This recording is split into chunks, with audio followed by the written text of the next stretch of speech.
বস্তু হচ্ছে আল্লাহ তাআলার কালামুল্লাহ থেকে একটি আয়াত সম্পর্কে। সে আয়াতটির নাম হলো আয়াতুল কুরসি। আল্লাহ তাআলা তো চাহে উক্ত বিষয়ের উপর কিছু কথাবার্তা বলবো। ওমা তাওফীকি ইল্লা বিল্লাহ। শুরুতে আমি আমার আলোচনার সুবিধার্থে, বোঝার সুবিধার্থে আমি আমার আলোচনাকে 3 ভাগে বিভক্ত করেছি। এক নম্বর হলো আয়াতুল কুরসি সম্পর্কে কিছু কথাবার্তা। দ্বিতীয় বিষয়বস্তু হচ্ছে আয়াতুল কুরসির তাফসির। তৃতীয় নাম্বার বিষয়বস্তু হচ্ছে আয়াতুল কুরসির ফজিলত সম্পর্কে। তো আমাদের প্রথম আলোচনার বিষয়বস্তু হচ্ছে আয়াতুল কুরসি সম্পর্কে কিছু কথাবার্তা। আমরা যদি হাদিসের কিতাব লক্ষ্য করি তাহলে আমরা দেখতে পাই যে আয়াতুল কুরসি সম্পর্কে অনেক কথাবার্তাই রয়েছে। যেমনভাবে আমরা যখন হাদিসের কিতাব দেখি তখন আমরা দেখতে পাই যে কোরআনের মধ্যে আল্লাহ তাআলা যতগুলো আয়াত নাজিল করেছেন সবচেয়ে মর্যাদাপূর্ণ আয়াত সেটা হলো আয়াতুল কুরসি। এটা সুনানে আবু দাউদের 1460 নম্বর হাদিসের মধ্যে রাসূলুল্লাহ সাল্লাল্লাহু আলাইহি ওয়াসাল্লাম বলেন, হযরত উবাই ইবনে কাব রাদিয়াল্লাহু তাআলা আনহু থেকে বর্ণিত, রাসূলুল্লাহ সাল্লাল্লাহু আলাইহি ওয়াসাল্লাম বলেছেন, তিনি বলেন যে, হে আবুল মুনজির, তুমি কি জানো কোরআনের মধ্যে সবচেয়ে মর্যাদাপূর্ণ আয়াত কোনটি? তখন আবুল মুনজির বললেন, আল্লাহ এবং আল্লাহর রাসূল ভালো জানেন। এরপর আবার আল্লাহ রাসূল সাল্লাল্লাহু আলাইহি ওয়াসাল্লাম আবুল মুনজিরকে জিজ্ঞাসাবাদ করলেন যে, হে আবুল মুনজির, তুমি কি জানো যে কোরআনের মধ্যে সবচেয়ে মর্যাদাপূর্ণ আয়াত কোনটি? তখন আবুল মুনজির বলতেছেন যে কোরআনের মধ্যে সবচেয়ে মর্যাদাপূর্ণ আয়াত সেটা হলো আয়াতুল কুরসি। রাসূলুল্লাহ সাল্লাল্লাহু আলাইহি ওয়াসাল্লাম তাহার কথা শোনার পরে রাসূলুল্লাহ সাল্লাল্লাহু আলাইহি ওয়াসাল্লাম আবুল মুনজিরকে বললেন যে আল্লাহ তাআলা তোমার ইলমকে আনন্দময় করুক। তাহলে এই হাদিস থেকে আমরা একথা স্পষ্টভাবে বুঝতে পারলাম, স্পষ্টভাবে জানতে পারলাম যে আয়াতুল কুরসি, যে এই আয়াতটা সবচেয়ে মর্যাদাপূর্ণ একটি আয়াত, সেটা আমরা হাদিস থেকে জানতে পারলাম। এমনকি আমরা সকলেই জানি যে আল্লাহ তাআলা যখন পবিত্র কোরআন নাজিল করলেন, কোরআন নাজিল করার পরে সর্বপ্রথম যে আয়াত আমরা বলি যে সে আয়াত নাজিল করেছেন সেটা হলো সূরা আলাকের প্রথম 5 আয়াত। কিন্তু এক হাদিসের মধ্যে আমরা এটাও পাই যে কোরআনের মধ্যে কোরআনের প্রধান আয়াত হলো আয়াতুল কুরসি। তার দলিল কি? দলিল হলো তিরমিজি শরীফের 2878 নম্বর হাদিসের মধ্যে হযরতে আবু হুরায়রা রাদিয়াল্লাহু তাআলা আনহু থেকে বর্ণিত, রাসূলুল্লাহ সাল্লাল্লাহু আলাইহি ওয়াসাল্লাম বলেন যে প্রত্যেকটা বস্তুর একটা চূড়া রয়েছে। যে কোনো জিনিস বলেন, পৃথিবীর মধ্যে একটা বস্তু বলেন, আমার জমি বলেন, ক্ষেত খামার বলেন, প্রত্যেকটা জিনিসের ক্ষেতের একটা কি সীমানা থাকে, প্রত্যেকটা বস্তুর একটি চূড়া আছে। আর কোরআনের সর্বোচ্চ চূড়া হলো সূরাতুল বাকারা। এবং এই সূরাতুল বাকারার মধ্যে একটি আয়াত রয়েছে, যে আয়াতটি হলো সমস্ত আয়াতের মধ্যে, যে আয়াতটা হলো আয়াতগুলোর মধ্যে হতে প্রধান আয়াত। তাহলে এই হাদিস থেকে আমরা এই কথাও জানতে পারলাম যে আয়াতুল কুরসি এটা হলো কোরআনের প্রধান একটি আয়াত। এটা আমরা হাদিস থেকে এই কথা স্পষ্টভাবে জানতে পারলাম। এমনকি একজন মানুষ, যখন আমরা নিজেদেরকে স্বয়ংসম্পূর্ণ মনে করি, একজন মানুষ স্বয়ংসম্পূর্ণ মানুষ কাকে বলি? যার হাত পাও, চোখ আছে, মাথা আছে, কান আছে, এই সমস্ত মানুষকে তো আমরা স্বয়ংসম্পূর্ণ একটা মানুষ বলি। যার এক পাও নাই, যার এক হাত নাই, তাকে কি আমরা স্বয়ংসম্পূর্ণ মানুষ বলি? আমরা তাদেরকে স্বয়ংসম্পূর্ণ মানুষ বলি না। আল্লাহ রাসূল সাল্লাল্লাহু আলাইহি ওয়াসাল্লাম এই আয়াতুল কুরসির ব্যাপারে বলছেন, এই আয়াতুল কুরসির নাক আছে, ঠোঁট আছে, কান আছে। অর্থাৎ এই হাদিস থেকে আমরা এই কথাভাবে জানতে পারলাম যে আয়াতুল কুরসি একটা পরিপূর্ণ একটা আয়াত, স্বয়ংসম্পূর্ণ একটি আয়াত। তাহলে আমরা এই আলোচনার মাধ্যমে বুঝতে পারলাম যে আয়াতুল কুরসি এটা খুব একটা গুরুত্বপূর্ণ একটি আয়াত। এই আয়াতুল কুরসির অনেক মর্যাদা রয়েছে, অনেক শ্রেষ্ঠত্ব রয়েছে। হাদিসের মধ্যে একাধিকভাবে আমরা সেই সমস্ত হাদিস থেকে আমরা পাই। এই আলোচনার মাধ্যমে আমরা আয়াতুল কুরসি সম্পর্কে আমরা কিছু জানতে পারলাম। এবার আসুন আমরা আয়াতুল কুরসির তাফসির করি। যে আয়াতুল কুরসির তাফসির, আল্লাহ তাআলা যখন আয়াতুল কুরসি অর্থাৎ আল্লাহ তাআলা যে আয়াত নাজিল করলেন, শুরুতে আল্লাহ তাআলা কি বলছেন? আল্লাহু লা ইলাহা ইল্লাহু আল হাইয়ুল কাইয়্যুম। অর্থাৎ কি বলছেন? আল্লাহ তাআলা বলতেছেন আল্লাহু লা ইলাহা ইল্লাহু আল হাইয়ুল কাইয়্যুম। অর্থাৎ আল্লাহ, তিনি ব্যতীত কোনো ইলাহ নেই, তিনি চিরঞ্জীব, তিনি নিজেই স্বয়ং প্রতিষ্ঠিত। তো আল্লাহ তাআলা শুরুতেই যে বললেন আল্লাহু লা ইলাহা ইল্লাহু, এই যে লা ইলাহা ইল্লাহু, এটা কি? তাওহীদের বাক্য। এই যে শুরুতে বললেন যে লা ইলাহা ইল্লাহু, এটা একটা তাওহীদের বাক্য। ইলাহ তো, অর্থাৎ এর অর্থ কি? ইলাহ একমাত্র আল্লাহ ব্যতীত কোনো ইলাহ নাই, আর ইলাহ তো একজনই হয়। যদি একাধিক ইলাহ হয়ে যেত তাহলে পুরো আসমান জমিন ধ্বংস হয়ে যেত। কারণ আল্লাহ তাআলা সূরা আম্বিয়ার 22 নম্বর আয়াতের মধ্যে বলেন যে লাউ কানা ফীহিমা আলিহাতুন ইল্লাল্লাহু লাফাসাদাতা, যদি আসমান এবং জমিনের মধ্যে দুইজন প্রভু থাকতো, দুইজন আল্লাহ থাকতো, তাহলে এই আসমান এবং জমিন ধ্বংস হয়ে যেত। কেন ধ্বংস হয়ে যেত? কারণ হাদিসের কিতাবের মধ্যে পাওয়া যায় তখন দুই আল্লাহ কি করতো? এক আল্লাহ নিজের সৃষ্টি জীবকে নিয়ে, নিজের সৃষ্টি নিয়ে আলাদা হয়ে যেত, আর এক প্রভু তার সৃষ্টি নিয়ে পৃথক হয়ে যেত, একজন অপরজনের উপর প্রাধান্য দিতে থাকতো। যেমনভাবে ধরেন একজন বলতো আজকে বৃষ্টি দেব, আর এক আল্লাহ বলতেন যে আজকের জমিনের মধ্যে বৃষ্টি দেব না, রোদ দিব। তখন তারা কি করতো? দুই আল্লাহর মধ্যে একটা ফাইট লেগে যেত। এক আল্লাহ বলতো আজকে এই মানুষটাকে আমি কান্দাবো, আর এক আল্লাহ বলবেন আমি একে হাসাবো। তখন এই মানুষের মধ্যে, তখন দুই আল্লাহর মধ্যে একটা ঝগড়া লেগে যেত। এদের ঝগড়া, এদের দ্বন্দ্বের কারণে পুরো আসমান এবং জমিন ধ্বংস হয়ে যেত। এর কারণেই আল্লাহ তাআলা কি? ইলাহ একজনই হয়। এই যে শুরুতে বললেন যে লা ইলাহা ইল্লাহু, অর্থাৎ তিনি ব্যতীত কোনো ইলাহ নেই। এই যে শুরুতে কালিমাতুত তাওহীদের কথাবার্তা বললেন, এই কালিমাতুত তাওহীদের শর্ত কি? আমি যদি নিজেকে মনে করি মুসলমান হিসেবে দাবি করি, তাহলে এই যে কালিমায়ে তয়্যিবা আমরা যে পড়তেছি, কালিমায়ে তাওহীদ যে পড়তেছি, এই কালিমাতুত তাওহীদের শর্ত কি? কালিমাতুত তাওহীদের মৌলিক 4টি শর্ত। কয়টি শর্ত? মৌলিক 4টি শর্ত। 1 নাম্বার, যে এই নিজের ভিতরে এই বিশ্বাস রাখা যে আল্লাহ ছাড়া সব ইলাহ নিষিদ্ধ, এবং এই বিশ্বাসকেই মৃত্যুবরণ করা। অর্থাৎ আল্লাহ তাআলা ব্যতীত যত ইলাহ আছে, হিন্দুদের মূর্তি বলেন, ইহুদি খ্রিস্টানদের এখন যারা যেই সমস্ত যাদেরকে রব হিসেবে মানতেছে, এদেরকে নিষিদ্ধ করা। ইলাহ শুধু আমাদের প্রভু শুধু একজনই, এই বিশ্বাস রেখে, এই বিশ্বাস রাখা এবং এই বিশ্বাস নিয়েই মৃত্যুবরণ করা। কারণ হাদিসের কিতাবের মধ্যে পাওয়া যায় যে এটা সহিহ মুসলিম শরীফের 43 নম্বর হাদিসের মধ্যে হযরত উসমান রাদিয়াল্লাহু তাআলা আনহু বলেন, রাসূলুল্লাহ সাল্লাল্লাহু আলাইহি ওয়াসাল্লাম বলেছেন, যে ব্যক্তির অন্তরে এই বিশ্বাস রেখে মৃত্যুবরণ করলো যে আল্লাহ তাআলা ব্যতীত কোনো ইলাহ নাই, আল্লাহ তাআলা এক, এই বিশ্বাস নিয়ে যে ব্যক্তি মৃত্যুবরণ করলো সে জান্নাতের মধ্যে প্রবেশ করবে। অর্থাৎ এই যে কালিমাতুত তাওহীদ, কালিমাতুত তাওহীদের ব্যাপারে আমাদের এই বিশ্বাস থাকতে হবে ইলাহ শুধু একজনই। এই বিশ্বাস আমাদের মৃত্যুর আগ পর্যন্ত, মৃত্যু পর্যন্ত আমাদের এই বিশ্বাস থাকতে হবে। আমাদের ভিতরে এইরকম সন্দেহ আনা যাবে না যে ইলাহ 2 জন হয়, অথবা ইলাহ 4 জন হয়। ইলাহ হিন্দুদেরও ইলাহ, আমাদেরও ইলাহ, মানে হিন্দুদেরটা হিন্দুদের ইলাহ, আমাদেরটা আমাদের ইলাহ, এ বিশ্বাস করা যাবে না। হিন্দুদের বলতে যারা মূর্তির পূজা করতেছে, এটা কোনো ইলাহ নয়, এটা একটা মূর্তি, এটা কথাবার্তা বলতে পারে না, এটা মানুষের ভালোও করতে পারে না, খারাপও করতে পারে না। আমাদের এই বিশ্বাস থাকতে হবে। আমাদের কি থাকতে হবে? এই বিশ্বাস থাকতে হবে। তাহলে ইলাহ কয়জন হয়? ইলাহ একজনই হয়, এবং এই বিশ্বাস নিয়েই মৃত্যুবরণ করা।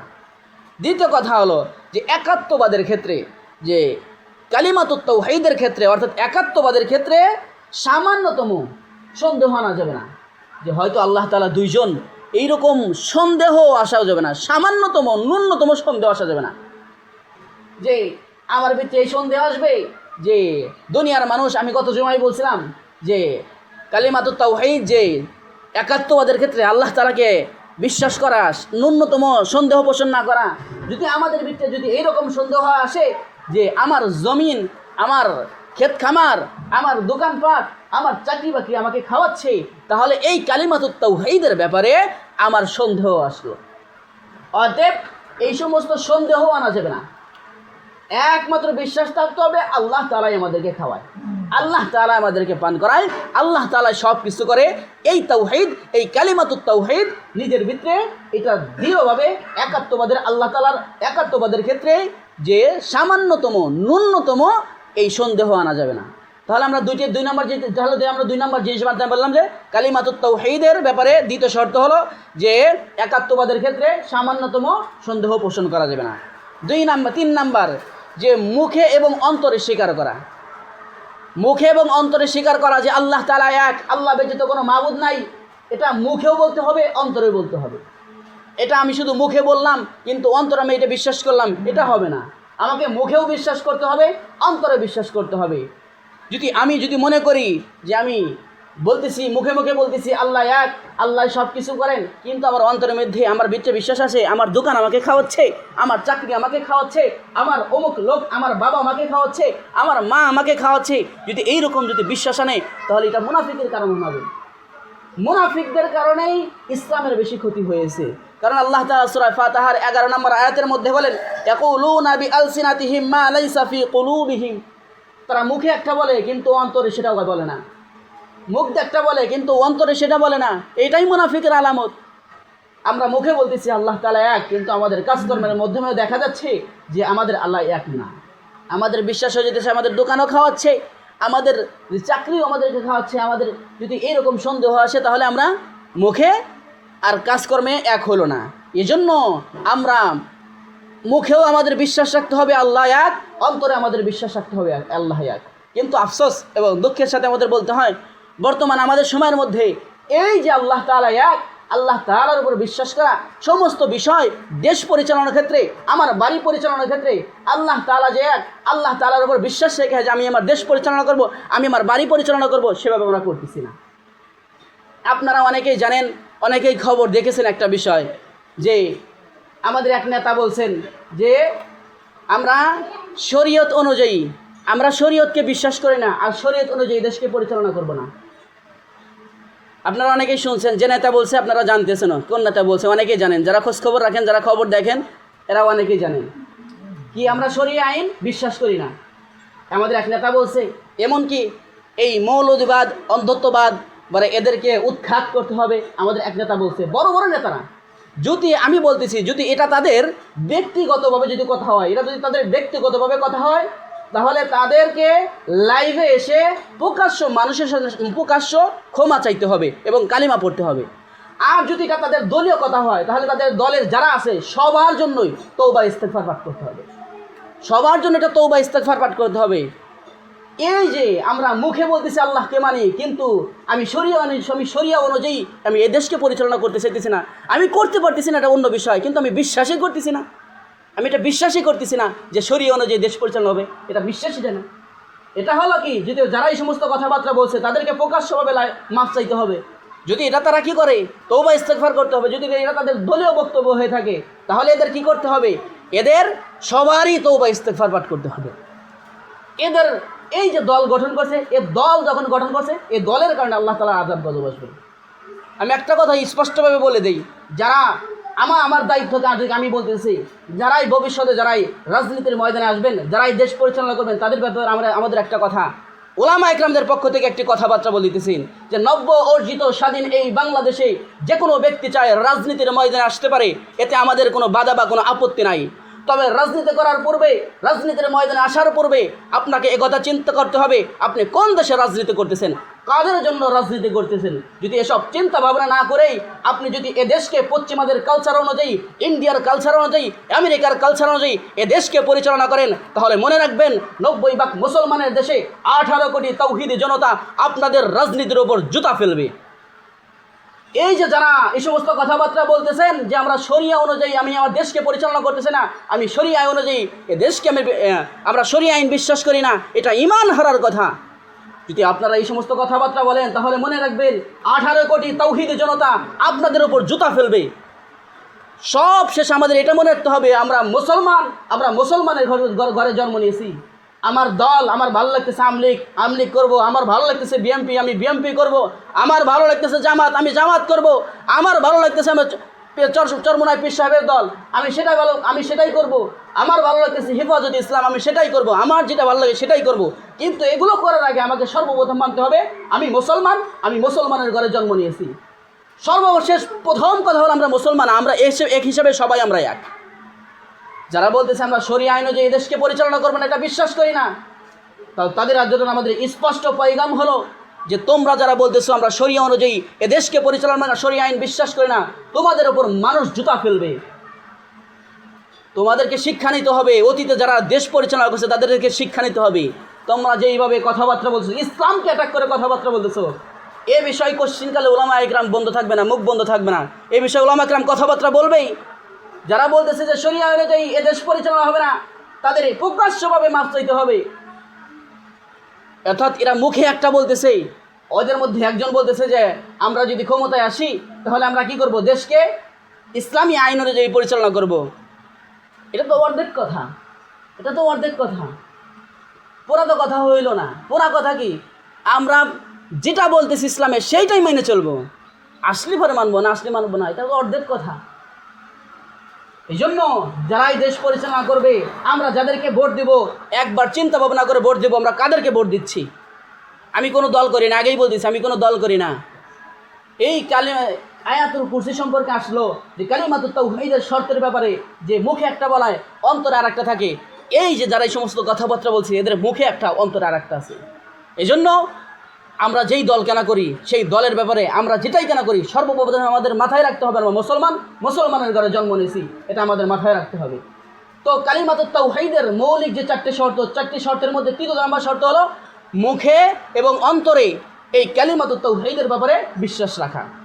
৪র্থ নাম্বার যে মুহাব্বতের সাথে আল্লাহ তাআলার একাত্মবাদকে মেনে নেওয়া।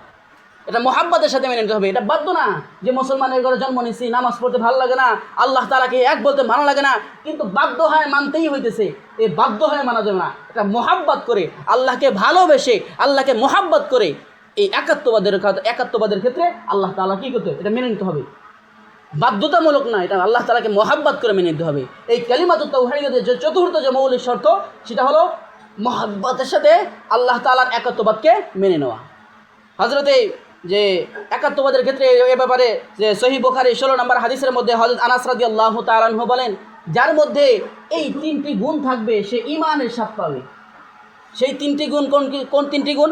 ১ নাম্বার যে আল্লাহ এবং তার রাসূলকে সব কিছুর থেকে, তার ছেলে থেকে, তার মেয়ে থেকে, তার জমি জমা থেকে, তার ব্যবসা বাণিজ্য থেকে, তার চাকরি থেকে, সব কিছু থেকে বেশি ভালোবাসতে হবে। ১ নাম্বার, যে ব্যক্তি এটা করতে পারবে, আল্লাহ এবং আল্লাহ রসুলকে সব থেকে সবার উপরে রাখবে, সে ব্যক্তি কী পাবে? ঈমানের স্বাদ পাইবে। ২য় নাম্বার বলতেছেন যে কাউকে একমাত্র আল্লাহর জন্য ভালোবাসা, আল্লাহর জন্য কি কাউকে ভালোবাসা। আমরা কি করতেছি, এই যে আমাদের বর্তমান সময়ের মধ্যে যুবক ভাইরা যে সম্পর্ক করতেছে, ভালোবাসা করতেছে, এটা কি আল্লাহর জন্য ভালোবাসা হচ্ছে? এটা আল্লাহর জন্য ভালোবাসা হচ্ছে না, এটা বরং সে শয়তানকে ভালোবাসার জন্য এই সমস্ত প্রেম ভালোবাসা হচ্ছে। এটা কি শয়তানকে ভালোবেসে, শয়তানকে মহাব্বত করে সেটা করা হচ্ছে, শয়তানকে ভালোবেসে এই সমস্ত কাজগুলো করা হচ্ছে। এটা আল্লাহ তাআলাকে ভালোবেসে করা হচ্ছে না। যে এজন্য আমাদেরকে আল্লাহ তাআলাকে ভালোবাসতে হবে কীভাবে? হ্যাঁ, কাউকে যদি ভালোবাসি সেটা একমাত্র আল্লাহ তাআলাকে রাজি এবং সন্তুষ্ট করার জন্য ভালোবাসবো। রাত 1টা বাজে, 2টা বাজে, কার সাথে আমি কথাবার্তা বলছি, পিছনে পাশে যার সাথে কেন কথাবার্তা বলতেছি, এগুলো সব আল্লাহ তাআলা দেখতেছে। এই জন্য যদি আমি কাউকে ভালোবাসি সেটা একমাত্র আল্লাহ তাআলাকে ভালোবাসার জন্য, আল্লাহ তাআলাকে মহাব্বত করার জন্য, আল্লাহ তাআলার হস্তে ভালোবাসবো, দুনিয়ার কাউকে দেখানোর জন্য ভালোবাসবো না। 3য় নাম্বার, ওই ব্যক্তি ঈমানের স্বাদ পাবে যে ব্যক্তি কুফরিতে প্রত্যাবর্তন হওয়া, আগুনে নিক্ষেপ হওয়ার মতো অপছন্দ করে। যে কুফরিতে, অর্থাৎ সে ঈমান আনছে, এখন সে কী করছে, ইসলাম ধর্ম পাল্টাইয়া সে হিন্দু হয়ে গেছে, সে ইহুদি হয়ে গেছে, সে কী করছে, ইসলাম ধর্ম থেকে বের হয়ে গেছে। এটাকে এই পরিমাণ অপছন্দ করা, যে পরিমাণ যে কাউকে যদি বলা হয় যে তুমি কী করো, আগুনের মধ্যে প্রবেশ করো, যেটা আগুনের মধ্যে প্রবেশ করা সে যতটা অপছন্দ করে, ঠিক ততটাই এই কুফরিতে যাওয়া, কুফরিতে প্রত্যাবর্তন হওয়া, অতটাই কী করতে হবে, অপছন্দ করতে হবে। আমরা কি করতেছি, এই যে নামাজ পড়তে পারতেছি না, জিকির আজকার করতে পারতেছি না, আমরা ভালো কাজগুলো করতে পারছি না, এটা আমরা নিজেদের জন্য আফসোস করতে হবে। নামাজ পড়তে পারতেছি না, ভালো কাজগুলো করতে পারতেছি না, আর আফসোস করবো না, তাহলে কি হইতেছে না, আমি ঈমানের স্বাদ পাবো না। ঈমানের যদি স্বাদ পাইতে চাই তাহলে আমাকে কি করতে হবে, কুফরিতে প্রত্যাবর্তন হওয়া, যেরকমভাবে কুফরিতে প্রত্যাবর্তন হওয়া যেটা আগুনে নিক্ষেপ হওয়ার মতো যেরকম খারাপ অপছন্দ লাগে, ঠিক তেমনিভাবে এই খারাপ কাজ যদি আমার দ্বারা হয়ে যায়, ইসলামের বিধানগুলো যদি আমি আদায় না করতে পারি, ওই রকম আমার ভিতরে খারাপ লাগতে হবে।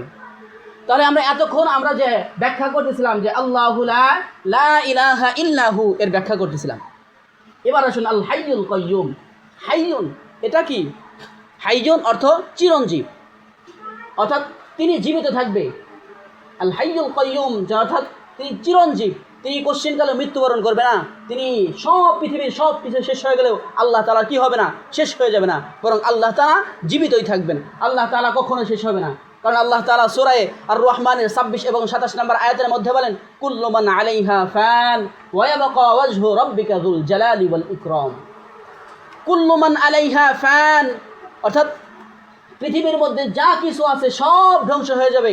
ওয়া ইয়াবকা ওয়াজহু রাব্বিকা যুল জালালি ওয়াল ইকরাম, একমাত্র আমার আপনার রব দয়াময় আল্লাহ, মহামহিত আল্লাহ, সেই আল্লাহর চেহারা ব্যতীত সব কিছু ধ্বংস হয়ে যাবে। এই যেখানে আল্লাহ তাআলা বলছে ওয়াজহু শব্দ বলছেন, চেহারা বলছেন, এখানে চেহারা দ্বারা উদ্দেশ্য হলো, ওয়াজহুন শব্দের দ্বারা উদ্দেশ্য হলো আল্লাহ তাআলার জাত, আল্লাহ তাআলার সিফত, সেটাকে বোঝানো হয়েছে। অর্থাৎ আল্লাহ তাআলা স্বয়ং তিনি জীবিত থাকবেন, পৃথিবীর মধ্যে যা কিছু আছে সব ধ্বংস হয়ে যাবে। এই যে আমরা আসছি, দুনিয়ার মধ্যে আসছি, সব একসময় কী হয়ে যাবো? আমরা মরে যাব, আমরা ধ্বংস হয়ে, আমরা কী হব? অন্ধকার কবরে যাব। কিন্তু আল্লাহ তাআলা এখন যেরকম যে অবস্থা আছে, আল্লাহ তাআলা কিয়ামতের ময়দানে সেই অবস্থায় থাকবে, সে অবস্থায় থাকবে। এটাই হলো হাইয়ুনের ব্যাখ্যা। আল কাইয়ুম অর্থাৎ তিনি নিজেই প্রতিষ্ঠিত, তিনি কারো মুখাপেক্ষী নন, তিনি দেশ পরিচালনা করার জন্য, তিনি আসমান জমিন পরিচালনা করার জন্য তিনি কারো মুখাপেক্ষী নন। এই পৃথিবীর মানুষদেরকে পরিচালনা করার জন্য আল্লাহ তাআলা কারো মুখাপেক্ষী নন, তিনি নিজেই প্রতিষ্ঠিত। এই আসমান এবং জমিন, একটা কথা মনে রাখবেন, এই আসমান এবং জমিন সৃষ্টি করা মানুষ সৃষ্টি করা থেকে বড় বিষয়। মানুষ সৃষ্টি করা থেকে আসমান জমিন সৃষ্টি করা একটা বড় বিষয়। এত বড় বিশাল বড় আসমান জমিন আল্লাহ তাআলা স্থিরভাবে রেখেছেন। সব কিছুরা আসমান জমিন আল্লাহ তাআলার কথা মতোই, আল্লাহর হুকুম মতোই চলতেছে। কিন্তু বড় আফসোস, বরং দুঃখের সাথে বলতে হয়, আমরা মানুষ হয়ে আল্লাহ তাআলার বিধানগুলো আমরা সঠিকভাবে আদায় করতে পারি না। আল্লাহ তাআলা আমাদেরকে বলছে, তোমরা নামাজ পড়ো, তোমরা রোজা রাখো, তোমরা যাকাত দাও, তোমরা হজ করো, কিন্তু আমরা এই সমস্ত কাজগুলো করতে পারতেছি না। কিন্তু এত বড় আসমান, এত বড় জমিন, যার সেই আসমান এবং জমিনের মাঝখানে আমরা রয়েছি, আমরা সামান্য একটা মানুষ হয়ে আমরা আল্লাহ তাআলার বিধানকে মানতেছি না। কিন্তু এত বড় আসমান এবং জমিন আল্লাহ তাআলার হুকুমেই চলতেছে, আল্লাহ তাআলার বিধান অনুযায়ী চলতেছে। আফসোস, কিন্তু আমরা কি করতেছি না? আল্লাহ তাআলার হুকুম অনুযায়ী আমি আমার জীবনকে পরিচালনা করতে পারতেছি না। এটাই কি কাইয়ুমের ব্যাখ্যা, অর্থাৎ আল্লাহ তাআলা নিজেই প্রতিষ্ঠিত, তিনি কারো মুখাপেক্ষী নন। হযরতে এমনকি যে আল হাইয়ুল কাইয়ুম যে বলছেন, এই যে দুইটা শব্দ, এটা হলো ইসমে আজমের একটা শব্দ। অর্থাৎ এই দুইটা নাম কোনো যদি মুনাজাতের মধ্যে থাকেন, তাহলে হযরতে আবু উমামা রাদিয়াল্লাহু তাআলা আনহু বলেন যে কোনো ব্যক্তির দোয়ার মধ্যে যদি আল হাইয়ুল কাইয়ুম এই দুই শব্দটা থাকে, তাহলে আল্লাহ তাআলা তার দোয়াকে কবুল করেন। এজন্য আমরা যখন দোয়া করব, ইয়া হাইয়ু ইয়া কাইয়ুম বিরহমাতিকা নাস্তাগীস, বিভিন্ন দোয়া আছে না, এই সমস্ত দোয়াগুলো আমরা পড়ব। এগুলো দোয়া কবুল হওয়ার আলামত। আমার কথার কথা, টাকা নাই, আমার কি নাই, আমার ছেলেকে পড়াইতে পারতেছে না, মেয়ে আমার কথা শুনতেছে না, আমি আমার দোয়ার মধ্যে এই সমস্ত শব্দগুলো শামিল রাখবো। এগুলো দোয়া কবুল হওয়ার একটা আলামত। তো এটা কী ছিল? আল হাইয়ুল কাইয়ুমের ব্যাখ্যা ছিল। এরপর আল্লাহ তাআলা বলছেন, লা তাখুযুহু সিনাতু ওয়ালা নাউম, তাকে কি করে? আল্লাহ তাআলাকে নিদ্রা এবং তন্দ্রা কোনো কিছু স্পর্শ করতে পারে না, কোনো কিছু কি করতে পারে না? স্পর্শ করতে পারে না। এ সম্পর্কে সুনানে ইবনে মাজার যে 196 নম্বর হাদিসের মধ্যে হযরত আবু মুসা রাদিয়াল্লাহু তাআলা আনহু বলেন যে আল্লাহ তাআলার জন্য নিদ্রা এবং তন্দ্রা কোনো কিছু স্পর্শ করা এটাকে শোভা পায় না। এজন্য আল্লাহ তাআলা জীবিত, আল্লাহ তাআলা পশ্চিমকালে ঘুমান না। এই পুরা পৃথিবী আমার আপনার জন্য আল্লাহ তাআলা কখনো ঘুমান না, বরং সর্বদাই আল্লাহ তাআলা আমাদের দিকে তাকিয়ে রয়েছেন। কখন আমরা আল্লাহ তাআলার কাছে বলবো, আল্লাহ মাফ করে দাও, আল্লাহ অমুক পেরেশানির মধ্যে আছি, এই পেরেশানি থেকে আল্লাহ দূর করে দাও, আল্লাহ তাআলা সাথে সাথেই আমার দোয়া কবুল করার জন্য প্রস্তুত রয়েছে না। কিন্তু আফসোস এবং দুঃখের সাথে বলতে হয়, আমরা আল্লাহ তাআলার কাছে চাই না, কোনো কিছু চাই না, আমরা কোনো কিছু আল্লাহ তাআলার কাছে চাই না।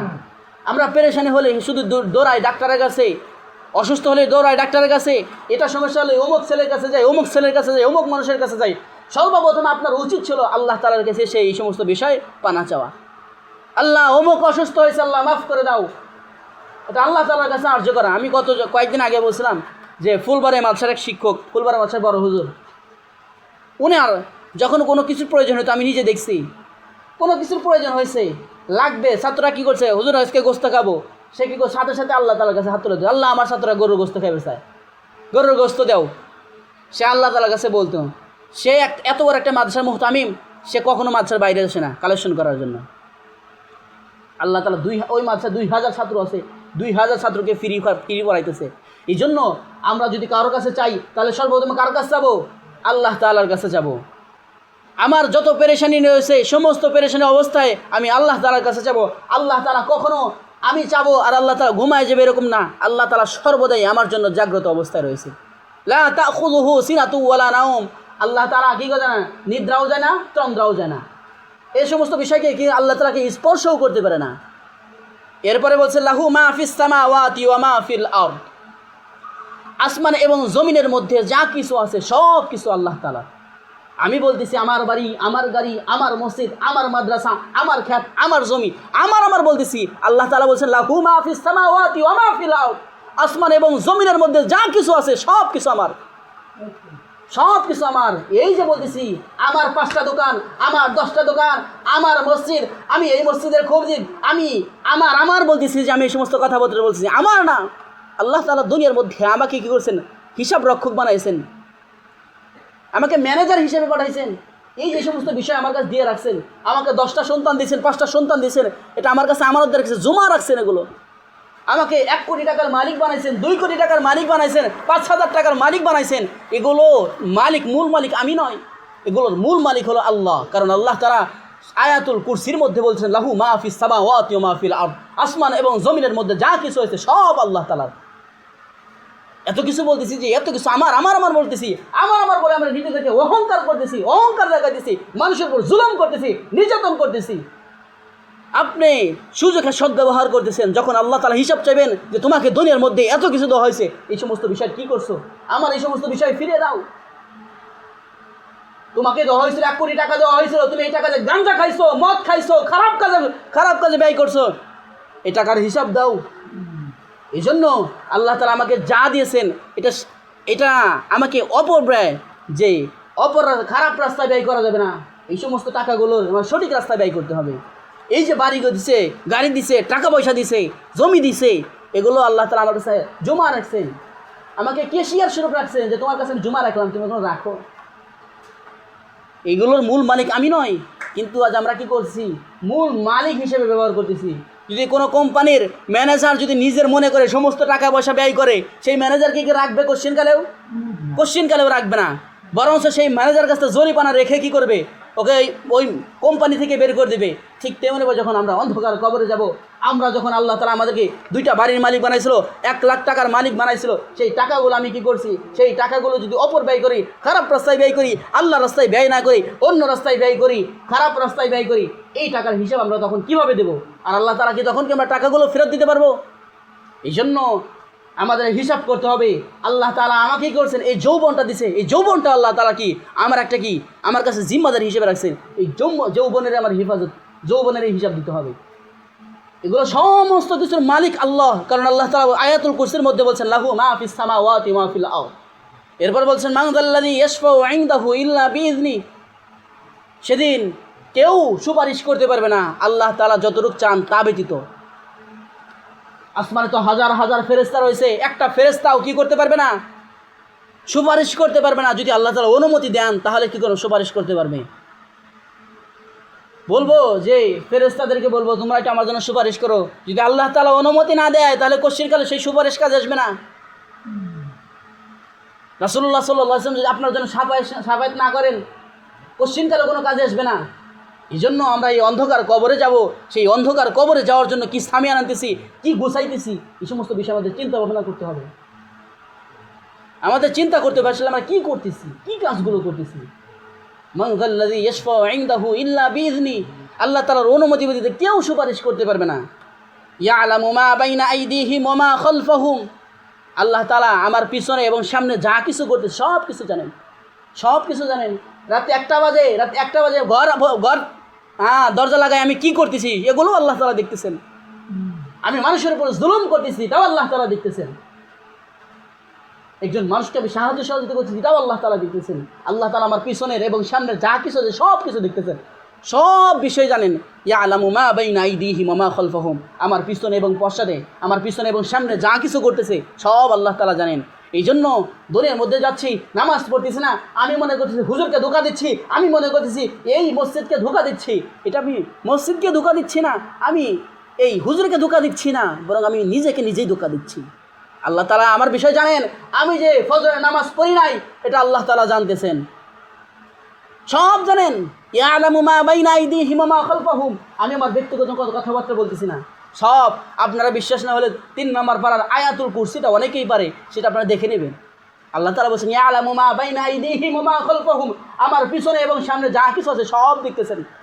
ফজরের নামাজ পড়লাম না, জোহরের নামাজ পড়লাম না, আসরের নামাজ পড়লাম না, এত বড় একটা মসজিদ, এত বড় একটা মহল্লা, সেই মহল্লার মধ্যে এই মসজিদ এখনো খালি রয়েছে। আল্লাহ তাআলা সব দেখতেছেন। কারা বাড়ির মধ্যে বসে বসে কাজ করতেছে দেখতেছে, কারা গাঁজা খাইতেছে, কারা সিগারেট খাইতেছে, নামাজের সময় আসতেছে না, আল্লাহ তাআলা সব দেখতেছেন।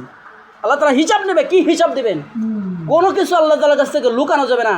কয় না যে মালি হাযাল কিতাব লা ইউগাদিরু সগীরাতান ওয়ালা কাবীরাতান ইল্লা আহসাহা, যেখানে কি আমার ছোট গুনাহ ছাড়া নাই, বড় গুনাহ ছাড়া নাই, আমার কিতাবের মধ্যে সব লেখা হইতেছে।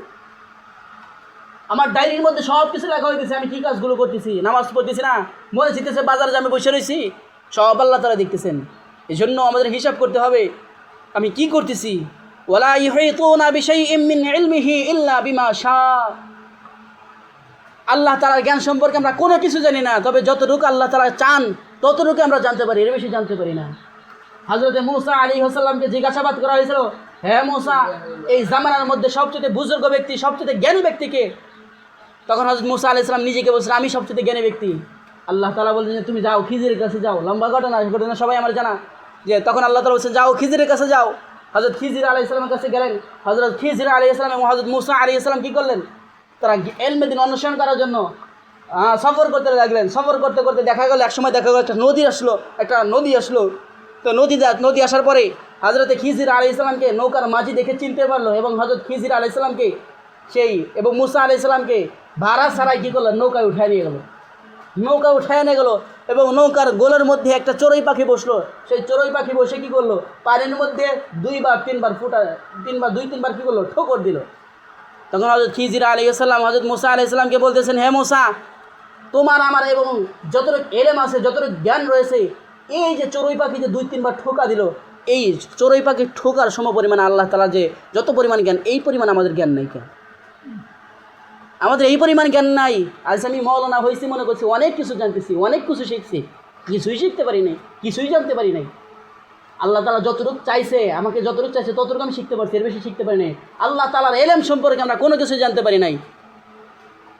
ইয়ালামু ওয়ালা ইউহিতুনা বিশাইইম মিন ইলমিহি ইল্লা বিমা শা, আল্লাহ তাআলা আমার জন্য এতটুকু চাইছে, এর জন্য আমি এতটুকু পাইছি। কিন্তু আল্লাহ তাআলার জ্ঞান সম্পর্কে আমরা জানি না।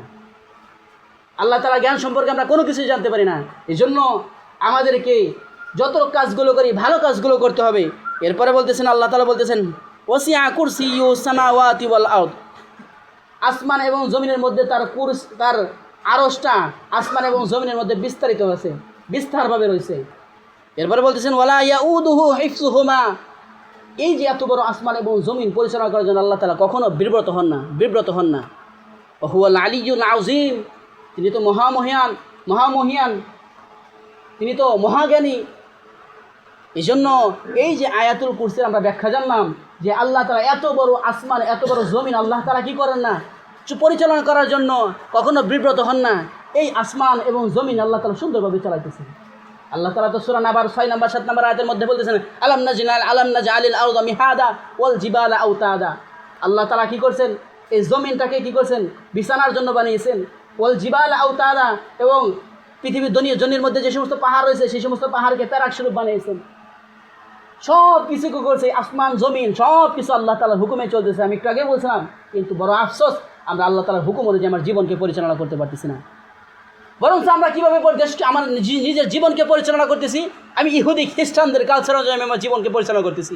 ইহুদি খ্রিস্টানরা নামাজ পড়ে না, আমিও নামাজ পড়ি না। ইহুদি খ্রিস্টানরা দাঁড়িয়ে রাখে না, আমিও দাঁড়িয়ে রাখি না। ইহুদি খ্রিস্টানরা হাফ প্যান্ট পরে, আমি হাফ প্যান্ট পরি। ইহুদি খ্রিস্টানরা চুল খাড়া খাড়া রাখে, আমিও চুল খাড়া খাড়া রাখি। ইহুদি খ্রিস্টানরা কী করে? অবাধ্যভাবে রাস্তার মধ্যে অবৈধ প্রেম ভালোবাসা করে, আমরাও সেভাবে প্রেম ভালোবাসা করতেছি। বরং আমার সমস্ত কাজগুলো ইহুদি খ্রিস্টানদের সাথে মিলে যাচ্ছে, সমস্ত উঠা বসাগুলো ইহুদি খ্রিস্টানদের সাথে মিলে যেতেছে। অথচ যে আল্লাহ এত বড় আসমান, এত বড় জমিন, যে আল্লাহ তাআলা কি করছেন? তার হুকুমে চলতেছে। আমি একটা ক্ষুদ্র মানুষ হয়েও আল্লাহ তাআলার হুকুম অনুযায়ী জীবনযাপন করতে পারতেছি না। আফসোস লাগার বিষয়, আল্লাহ তাআলা আমাদেরকে বলছে নামাজ পড়ার জন্য, আমরা নামাজ পড়তেছি না। এত বড় মহল্লা, একটা মহল্লা, সেই মহল্লার মধ্যে আজ মুসল্লি নাই, এই মসজিদের মধ্যে মুসল্লি নাই। সবাই যার যার কাজে ব্যস্ত। কিন্তু আমাদেরকে যে অন্ধকার কবরে যেতে হবে, সেই অন্ধকার কবরে আমরা কীভাবে যেতে পারবো? যে এতক্ষণ পরে যা জানতে পারলাম, সেটা জন্য আমরা আয়াতুল কুরসির তাফসীর সম্পর্কে জানতে পারলাম। এবার আসেন আমরা আয়াতুল কুরসির ফজিলত সম্পর্কে আলোচনা করি। যে আয়াতুল কুরসির ফজিলত সেটা সহিহ বুখারীর যে 2311 নম্বর হাদিসের মধ্যে হযরত আবু হুরায়রা রাদিয়াল্লাহু তাআলা আনহু বলেন, রাসূলুল্লাহ সাল্লাল্লাহু আলাইহি ওয়াসাল্লাম হযরত আবু হুরায়রা রাদিয়াল্লাহু তাআলা আনহুকে যে রমজান মাসের যাকাতের মাল হেফাজত করার দায়িত্ব দিলেন। হযরত আবু হুরায়রা রাদিয়াল্লাহু তাআলা আনহু সেই দায়িত্ব পালন করতেছিলেন। এই দায়িত্ব পালন করার সময় একদিন রাত্রেবেলা হযরত আবু হুরায়রা রাদিয়াল্লাহু তাআলা আনহু দেখলেন যে একজন আগন্তুক, অর্থাৎ একজন চোর আসলো। সেই চোর এসে বাইতুল মাল থেকে এসে সেই যাকাতের মাল থেকে অঞ্জলি ভরে মাল নিয়ে চলে যেতেছিলেন, হাতের অঞ্জলি ভরে মাল নিয়ে চলে যেতে থাকতেন। তখন হযরত আবু হুরায়রা রাদিয়াল্লাহু তাআলা আনহু পিছন থেকে তাকে ধরলেন, সেই চোরকে ধরলেন। সেই চোরকে ধরার পর বলছে, তুমি অনুমতি ব্যতীতই তুমি মাল নিয়ে যাচ্ছ। তখন সেই ব্যক্তি ধরা পড়ে যাওয়ার পরে হযরত আবু হুরায়রা রাদিয়াল্লাহু তাআলা কাকুতি মিনতি করলো যে আমার ফ্যামিলি, আমি খুবই গরিব মানুষ, আমার ফ্যামিলির মানুষকে চালাইতে আমার জন্য খুব কষ্ট হয়ে যায়, এজন্য আমি চুরি করছি। আমি আজকে চুরি করলাম, আর দ্বিতীয় দিনে আসবো না। তখন হযরত আবু হুরায়রা রাদিয়াল্লাহু তাআলা আনহু তার প্রতি মায়া লাগে যায়। হযরত আবু হুরায়রা রাদিয়াল্লাহু তাআলা আনহু তাকে ছেড়ে দেন। এরপরে সকাল হলে হযরত আবু হুরায়রা রাদিয়াল্লাহু তাআলা আনহুকে রাসূলুল্লাহ সাল্লাল্লাহু আলাইহি ওয়াসাল্লাম উপরে একবার এই প্রশ্ন করলেন যে, হে আবু হুরায়রা, রাত্রেবেলা তোমার কাছে চোর আসছিল, তুমি তার সাথে কি ব্যবহার করলা? তখন হযরত আবু হুরায়রা রাদিয়াল্লাহু তাআলা আনহু বললেন, আমি তো তাকে ছেড়ে দিয়েছি। সে তার অভাবের কথা বলছে, অভাবের কথা বলার কারণে আমার মায়া লাগছে, এই মায়া লাগার কারণে আমি তাকে ছেড়ে দিয়েছি। তখন হযরত আবু হুরায়রা রাদিয়াল্লাহু তাআলা আনহুকে রাসূলুল্লাহ সাল্লাল্লাহু আলাইহি ওয়াসাল্লাম বললেন, সে মিথ্যা কথা বলছে, সে আবার আসবে। এরপরে দ্বিতীয় দিন রাত্রে হযরত আবু হুরায়রা রাদিয়াল্লাহু তাআলা আনহু কি করছেন? পাহারা দিতে লাগলেন। তো দ্বিতীয় দিন রাত্রে সেই চোর আবার আসলো এবং আসার পরে অঞ্জলি ভরে মাল নিয়ে যেতে লাগলেন। হযরত আবু হুরায়রা রাদিয়াল্লাহু তাআলা দ্বিতীয় দিন আবার ধরলেন। ধরার পরে সেই চোর এবার আরও সুন্দর করে নাটক সাজাইয়া বলতেছেন যে বিভিন্নভাবে দরদের কথাবার্তা বলার কারণে হযরত আবু হুরায়রা রাদিয়াল্লাহু তাআলা মন গড়ায় ফেললেন। যে বলতেছেন, আমার ফ্যামিলি তো দুর্বল, আমি তো অসহায়, আমি তো কাজবাজ করতে পারি না, এখন আমার ফ্যামিলি চলতে পারে না, এই জন্য বাধ্য হয়ে আসছি। যাও কথা দিতেছি, দ্বিতীয় দিন আর কোনো দিন আসবো না। তখন হযরত আবু হুরায়রা রাদিয়াল্লাহু তাআলা আনহু মায়া কাজ করলো, হযরত আবু হুরায়রা রাদিয়াল্লাহু তাআলা আনহু তাকে ছেড়ে দিলেন। তখন সকাল হলে আল্লাহ রাসূল সাল্লাল্লাহু আলাইহি ওয়াসাল্লাম আবার হযরত আবু হুরায়রা রাদিয়াল্লাহু তাআলা আনহুকে বললেন যে, হে আবু হুরায়রা, গত রাত্রে যে চোর আসছিল, তুমি তার সাথে কি করলা? তখন হযরত আবু হুরায়রা রাদিয়াল্লাহু তাআলা আনহু বলতেছেন, সে অনেক কাকুতি মিনতি করছে, এজন্য আমি তাকে ছেড়ে দিয়েছি। হযরত আবু হুরায়রা রাদিয়াল্লাহু তাআলা আনহুকে রাসূলুল্লাহ সাল্লাল্লাহু আলাইহি ওয়াসাল্লাম বললেন, সে মিথ্যা কথা বলেছে, অতএব তুমি সাবধানে থাকো। তৃতীয় দিন রাত্রে বলছেন সে আবার আসবে। হযরত আবু হুরায়রা রাদিয়াল্লাহু তাআলা আনহু তৃতীয় দিন রাত্রে কি করছেন? সেই পাহারা দিতে লাগলেন। পাহারা দিতেছেন, এমন তো অবস্থায় সেই চোর আসলো। সেই চোর এসে আবার মাল চুরি করতে লাগলো। এবার হযরত আবু হুরায়রা রাদিয়াল্লাহু তাআলা পিছন থেকে ধরেই বলছে, এবার তোমাকে অবশ্যই রাসূলুল্লাহ সাল্লাল্লাহু আলাইহি ওয়াসাল্লামের কাছে নিয়ে যাব, কারণ রাসূলুল্লাহ সাল্লাল্লাহু আলাইহি ওয়াসাল্লাম তোমার ব্যাপারে তোমাকে মিথ্যক বলেছে, এই জন্য আমি তোমাকে রাসূলুল্লাহ সাল্লাল্লাহু আলাইহি ওয়াসাল্লামের দরবারে নিয়ে যাব। তখন সেই চোর বলতেছেন, আমাকে ছেড়ে দাও, যদি আমাকে ছেড়ে দাও তাহলে আমি তোমাকে কয়েকটি, আল্লাহর কাছে তুমি উপকৃত হতে পারবা, সে কয়েকটি কথা তোমাকে আমি বলবো। আর সাহাবায়ে কেরাম তো শুনুন, কীভাবে আল্লাহ তাআলা মন জয় করা যায়, সেজন্য তো সাহাবায়ে কেরাম পাগল ছিলেন।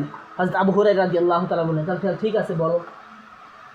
তখন বলতেছেন, সেই চোর বলতেছেন যে, তুমি যদি রাত্রেবেলা যখন ঘুমাইতে যাইবা, ঘুমানোর সময় তুমি যদি আয়াতুল কুরসি, আল্লাহু লা ইলাহা ইল্লাহু আল হাইয়ুল কাইয়্যুম, এই আয়াত শেষ পর্যন্ত বললেন, এই আয়াতটা যদি পড়ে ঘুমাও, তাহলে তোমার এখান থেকে কেউ চুরি করতে পারবে না এবং তুমি কি আল্লাহ তাআলার কাছে অনেক প্রিয় হইতে পারবা। এই লোভের কারণে হযরত আবু হুরায়রা রাদিয়াল্লাহু তাআলা তাকে ছেড়ে দিলেন। তৃতীয় দিন সকালবেলা হযরত আবু হুরায়রা রাদিয়াল্লাহু তাআলাকে রাসূলুল্লাহ সাল্লাল্লাহু আলাইহি ওয়াসাল্লাম বললেন যে চোর আসছিল, সেই চোরের সাথে কী ব্যবহার করলা? তখন হযরত আবু হুরায়রা রাদিয়াল্লাহু তাআলা বললেন, সে আমাকে আল্লাহর কাছে উপকৃত হওয়ার জন্য কয়েকটি কথা বলছে, জন্য ছেড়ে দিয়েছি। তখন রাসূলুল্লাহ সাল্লাল্লাহু আলাইহি ওয়াসাল্লাম বললেন, কী কথা বলছেন? তখন বলছেন, সে আমাকে আয়াতুল কুরসির কথা বলছেন, যে এই আয়াতুল কুরসি পাঠ করলে বলে যে আমি যদি রাত্রেবেলা যদি পরে ঘুমাই তাহলে ভোর পর্যন্ত আমাকে কেউ কোনো কিছু ক্ষতি করতে পারবে না, সে কোনো শয়তান আমাকে ধোঁকা দিতে পারবে না, এমনকি আমি আল্লাহ তাআলার কাছে প্রিয় হইতে পারবো। এই জন্য এই সমস্ত কথাবার্তা শোনার কারণে আমি তাকে ছেড়ে দিয়েছি। তখন রাসূলুল্লাহ সাল্লাল্লাহু আলাইহি ওয়াসাল্লাম বললেন, সে এটা সত্য বলেছে। সে কি বলছেন? সত্য বলেছেন। এমনকি বললেন যে এই যে 3 দিন তোমার কাছে যে লোকটা আসলো সেই লোকটাকে তুমি কি জানো? তখন হযরত আবু হুরায়রা রাদিয়াল্লাহু তাআলা বললেন, আমি তো জানি না। তখন আল্লাহ রাসূল সাল্লাল্লাহু আলাইহি ওয়াসাল্লাম হযরত আবু হুরায়রা রাদিয়াল্লাহু তাআলাকে বললেন, এই যে 3 দিন লাগাতার যে তোমার কাছে 3 দিন যে লোকটা আসলো সেই লোকটা হলো শয়তান। এই জন্য যদি আমরা নিজেদেরকে শয়তানের ওয়াসওয়াসা থেকে বেঁচে থাকতে চাই তাহলে আমাদেরকে ঘুমানোর সময় যদি আমরা আয়াতুল কুরসি পাঠ করে ঘুমাই, তাহলে দেখা যাবে রাত্রেবেলা গভীর রাত্রে আমাকে খারাপ কাজ করার মন চাইবে না, খারাপ কাজ করার মন চাইবে না। তখন নিজের ভিতরে আল্লাহর ভয় এসে যাবে, শয়তানের ওয়াসওয়াসা আমার থেকে দূরে সরে যাবে। এই জন্য রাত্রেবেলা যখন আমরা ঘুমাইতে যাব তখন আমরা আয়াতুল কুরসি পাঠ করে যাব। এমনকি এই আয়াতুল কুরসির ফজিলত সম্পর্কে যদি কোনো ব্যক্তি যদি প্রত্যেক ফরজ নামাজের পরে আয়াতুল কুরসি পাঠ করে তাহলে এর অনেক ফজিলত রয়েছে। যে সম্পর্কে হযরতে আবু উমামা রাদিয়াল্লাহু তাআলা থেকে বর্ণিত, রাসূলুল্লাহ সাল্লাল্লাহু আলাইহি ওয়াসাল্লাম বলেন, যে ব্যক্তি প্রত্যেক ফরজ নামাজের পরে আয়াতুল কুরসি পাঠ করবে সে ব্যক্তি জান্নাতে যাবে, কিন্তু তার বাধাটা হলো তার মৃত্যু। সে মৃত্যুবরণ করবে, সে জান্নাতের মধ্যে প্রবেশ করবে। এই জন্য আমরা প্রত্যেক ফরজ নামাজের পরেই আয়াতুল কুরসি পাঠ করব। অতএব এই যে আমরা আজকে আলোচনা করলাম, আজকের আলোচনার মাধ্যমে আমরা আয়াতুল কুরসি সম্পর্কে আলোচনা করলাম। এজন্য আয়াতুল কুরসির অনেক ফজিলত, অনেক বরকত রয়েছে। আমরা যারা পারি তারা তো আমরা প্রতিদিন আমরা কী করবো, প্রত্যেক ফরজ নামাজের পর পাঠ করব। কারণ আমরা মারা যাব, হাদিসের মধ্যে আসছে মারা যাওয়ার সাথে সাথে আল্লাহ তাআলা বলছেন, রাসূলুল্লাহ সাল্লাল্লাহু আলাইহি ওয়াসাল্লাম, আমরা জান্নাতের মধ্যে প্রবেশ করব।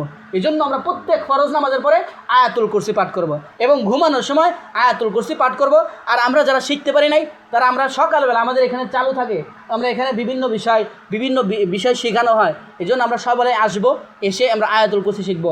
আল্লাহ তাআলা আমাদের সবাইকে তৌফিক দান করেন। যারা কবলার জমা সুন্নাত পড়েন তারা সুন্নাত পড়েন।